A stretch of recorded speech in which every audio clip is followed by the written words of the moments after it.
Distance కొంచెం తగ్గుతుందా madam? అంటే ఇప్పటికే అంటే హైదరాబాద్ టు విజయవాడ 300 కిలోమీటర్లు ఉంది, కానీ అమరావతి నుంచి సపరేట్గా ఒక రోడ్ వేస్తున్నారు, ఒక 70 కిలోమీటర్ల పరిధి వరకు తగ్గే అవకాశం ఉంది అంటున్నారు.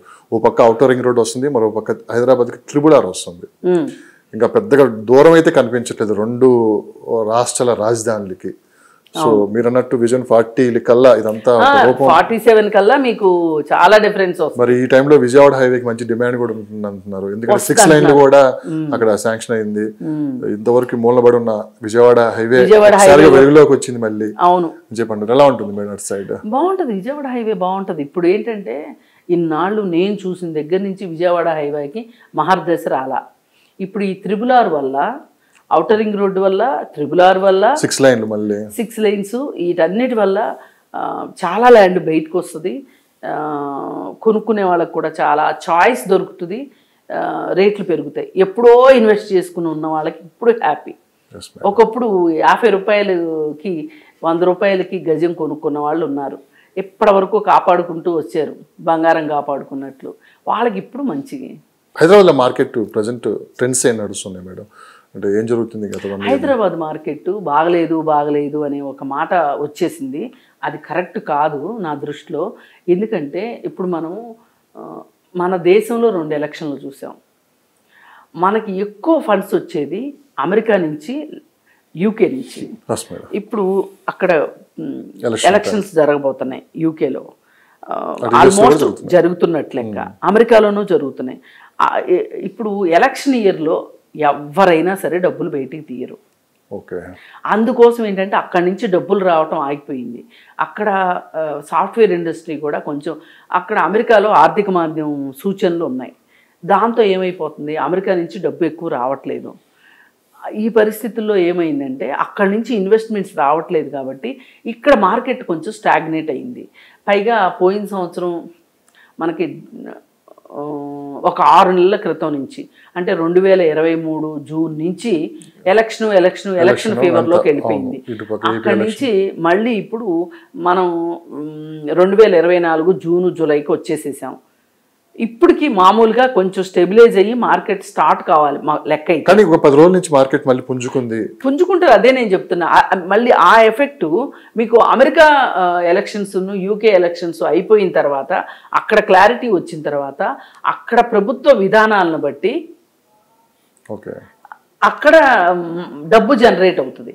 అక్కడ డబ్బు జనరేట్ అయింది అంటే డబ్బును ఆటోమేటిక్గా ఇటు వచ్చేస్తుంది.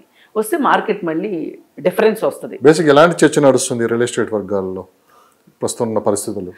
ఇది బయర్ మార్కెట్.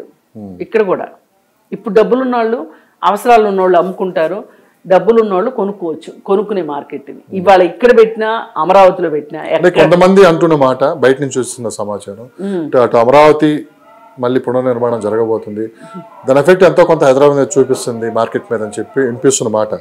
కానీ మీరు మొదట్లో ఒక మాట అన్నారు, హైదరాబాద్ని ఎప్పుడు రాష్ట్రంతో పోల్చలేము, హైదరాబాద్ మార్కెట్ సపరేటు, ఒక ప్రాంతం నుంచి వచ్చే వ్యక్తులు కాదు ఇక్కడ పెట్టుబడులు పెట్టేవాళ్ళు, దేశంలో నలుమూలల నుంచి ఇక్కడికి వచ్చి పెట్టుబడులు పెట్టి 55% వాళ్ళే ఉన్నారని చెప్పి కూడా మనం గత ఇంటర్వ్యూలో కూడా విన్నాం. అవును, అందుకే ఎవరైనా సరే పోలుస్తుంటే నేను ఒప్పుకోను. హైదరాబాదే. ఇప్పుడు హైదరాబాద్ ఇది ఒక మెట్రోపాలిటన్ చరిత్ర, మెట్రోపాలిటన్, పైగా మెట్రోపాలిటన్ సిటీ. ఈ నగర నిర్మాణం 400-500 ఏళ్ళ నుంచి జరిగింది. ఇవాళ ఒకరోజు వచ్చింది కాదు. మరి 400-500 ఏళ్ళ నిర్మాణం ఈరోజు ఇప్పుడు పురుడు పోసుకున్న నిర్మాణంతో ఎలా కంపేర్ చేస్తాం? మనం చేయలేం కదా. అందుకోసం అని చెప్పి మీరు ఎవ్వరు అలాంటి. కానీ ఇంకొక డౌట్ కూడా ఉంది మేడం, ఈ అట్మాస్ఫియర్ని వదిలిపెట్టి అటు వెళ్ళటానికి ఏమైనా ప్రయత్నం చేస్తారా? అంటే ఇక్కడ అలవాటు పడ్డవాళ్ళు. ఒకటండి, అవసరం ఎంత దూరమైనా తీసుకెళ్తే. గల్ఫ్ వెళ్తున్నారు కదండి, గల్ఫ్ కంటే దారుణంగా అయితే ఉండదు కదా విజయవాడ. ఒక్క క్లైమేట్ 2 అడుగులు వేస్తే తెలుగు మాట్లాడే వాళ్ళు కనిపిస్తారు, 4 అడుగులు వేస్తే హిందీ మాట్లాడే వాళ్ళు కనపడతారు. ఇప్పుడు నార్త్ వాళ్ళు ఎంతమంది వచ్చేస్తారు అనుకుంటున్నారు అమరావతి నిర్మాణం జరుగుతుంటే? అందుకని అన్ని రకాల వాళ్ళు వస్తారు. అక్కడ కూడా ఎప్పుడు కూడా ఒక కొత్త కలయిక వచ్చింది అన్నప్పుడు ఆ ప్రాంతంలో సంస్కృతి కూడా మారుతుంది. ఇప్పుడు నేను నా చిన్నప్పుడు థర్మల్ స్టేషన్ వచ్చింది, విజయవాడ థర్మల్ పవర్ స్టేషన్ వచ్చింది. ఆ థర్మల్ పవర్ స్టేషన్ వచ్చినప్పుడు దేశం మొత్తం నుంచి వచ్చారు అక్కడికి ఎంప్లాయీస్. వచ్చినప్పుడు వాళ్ళు మేము ఒకే చోట చదువుకునే పరిస్థితి ఉందనుకోండి, ఎంతో కొంత మేము వాళ్ళ దగ్గర నుంచి ఒక కల్చర్ నేర్చుకోవాల్సిన పరిస్థితి ఉండేది. మనకు అప్పటి వరకు మనకు తెలిసింది ఏంటి, మనం పుట్టినిల్లు, మనం పుట్టిన ఊరు, మన ప్రాంతం మాత్రమే మనకు తెలుసు. అసలు వేరే ప్రాంతంలో వాళ్ళు ఎలా ఉంటారు, వాళ్ళకు కూడా కాళ్ళు చేతులే ఉంటాయా అనేంత అమాయకత్వంలో ఉన్న పరిస్థితి నుంచి వాళ్ళ దగ్గర నుంచి మనం నేర్చుకునేది ఏదన్నా ఉంటుందా అని నేర్చుకునే దగ్గర నుంచి మన దగ్గర నుంచి వాళ్ళు ఏదన్నా నేర్చుకునేది ఉంటుందా అంటే ఇప్పుడు BHLని కూడా అలా చెప్పుకోవచ్చు. రకరకాల వాళ్ళు ఉన్నారు BHLలో. ఇప్పుడు ఎవరైనా నమ్ముతారా 20 లక్షల మంది తమిళియన్స్ ఉన్నారు హైదరాబాద్లో అంటే? నమ్మరు. ఇప్పుడు మీరు సికింద్రాబాద్ వైపు వెళ్ళండి, ఆఫ్రికన్ కంట్రీస్ లో ఖాళీ ఉంది.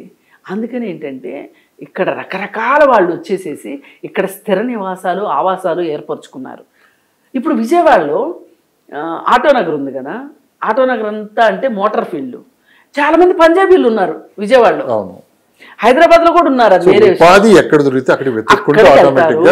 అక్కడ ఎండ ఉందా వాన ఉందా ఏముంది అనేది చూడరు. ఇప్పుడు అమెరికాలో ఎంతమంది గుజరాతీలు పెట్టుబడిదారులకి స్వర్గధామం అని చెప్పుకోవచ్చు. ఈ ప్రస్తుతానికైతే అది